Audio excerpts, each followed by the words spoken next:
बोल श्यामती रामचंद्र की, बोली हनुमंतलाल महाराज की।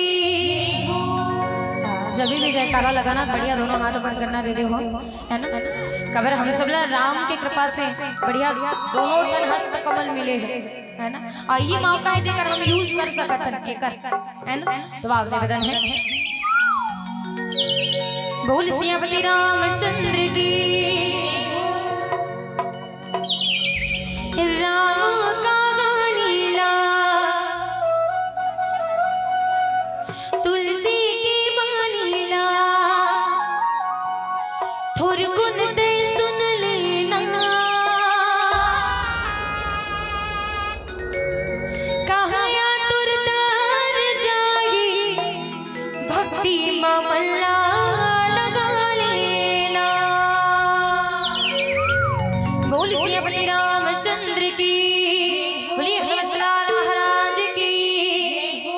एक बार सबके दोनों हाथों पर हो जाए।